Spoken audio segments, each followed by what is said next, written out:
Good day mga ka-JT sa Akalam. Today is Sunday 2024. Good Sunday na po. At ito, buti na lang po mayroong malapit sa aming lugar na ganitong mga pwedeng pag-ridean. Yung hindi ka na ulalayo pero pagpapawisan ka. At shoutout nga pala po kay Sam Mendoza na masipag tumulong sa kanyang mga magulang at mga tiyahin sa pagtitinda. Shoutout Sam Mendoza. Kilala mo kung sino ka. Pakita mo kung sino ka. At buti na lang po, may mga ganitong lugar. Sa amin ng ganitong lugar na pag tinatamad ka mag long ride, pwede naman yung malapitan na wala naman po mga 2 kilometro ito. Simula sa bahay ko. Tapos ayan po, after ko po malampasan yung pinakamataas na ahon, ito po ako ngayon. Solviento Way nga pala po ito. Yan. Chill-chill lang po tayo. Tapos mekos-mekos lang po tayo. Shoutout nga pala po sa mga Viva Boys, si Jasper Guarin, Harry Ornado at si Chris Mark Cabrera, si Master Julius Del Santos, shoutout sa iyo. Ang mga ladi ko at mga taga PBG Pansol Bikers Group, shoutout sa inyo. Buti na lang po, meron tayong ganito. Sipag lang ang kailangan. Ayan, pumalik po ako ng hapon. At syempre, sa dalas-dalasan ko ng pagpedal kasi after Holy Week, alam nyo na, magiging busy na ang JT sa Akalam. On-call driver po tayo. May mga pinagdadrive po tayo nagsiuwi ng Pilipinas at kailangan po tayong nagmaneho. Malimit yun, 1 buwan. Tapos, syempre, tapos na ang Holy Week, si Major number 1, Major number 2, alam mo na, kailangan natin ipag-drive ang aking mga kapatid.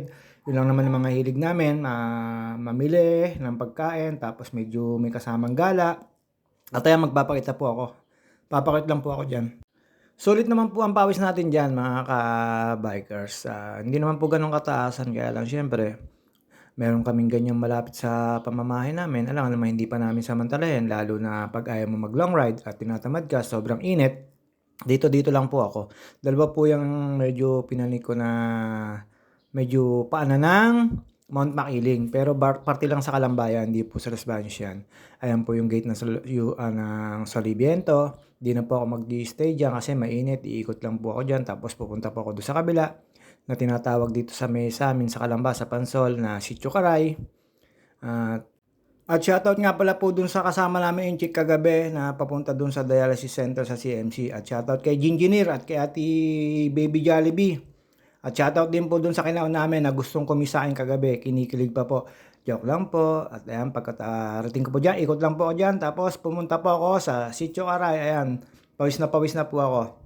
At syempre, hindi naman po pwede dyan na pakitang na kasakay ka sa bike kasi na medyo delikado po. Ayan, dala-dala ko po yung stick ng aking nahiwagang cellphone. Mekos-mekos lang, ikot-ikot lang. Nakita nyo naman po, medyo matutumba pa ako dyan kasi medyo tagilid po yung yung kalsada. Patag lang po yan. Yung kalsada na yan. Patagilid po lagi kayong papanit dyan. Ayan. Pero kaya naman po, tiyaga-tiyaga lang po. Yan lang po yung maganda dito sa amin. At ayan, kinunan ko po yung aking bike. At nakita ko po yung dalawang manok dyan na naghuhukay. Kinunan ko rin po. At syempre, nandyan na po ako sa Sitio Aray. Hindi naman po pwedeng pagpalusong ay sasakay ako sa bike ko. Alam niyo na po, maglalakad po ako dyan.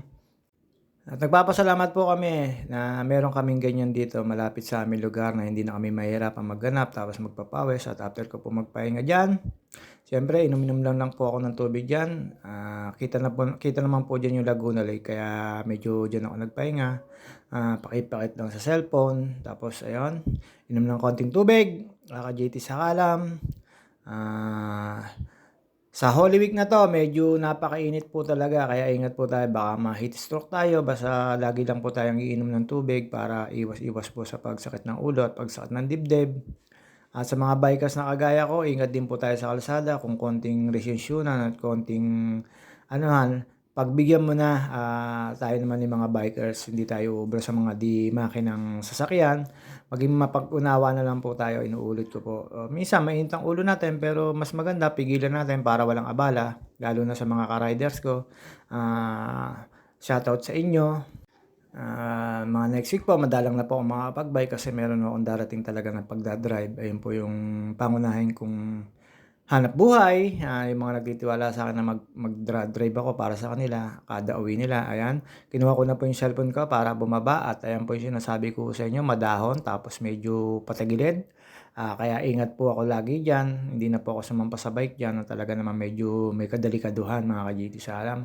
At eto na po uli, ah matatapos na po ako sa aking paglalakad, ako'y pauwi na po diyan. Kaya mga ka-bikers, mga kagala, mga ka-GT sa alam, ingat po lagi tayo sa lahat ng pagba-bike, pagda-drive at paglabas sa bahay.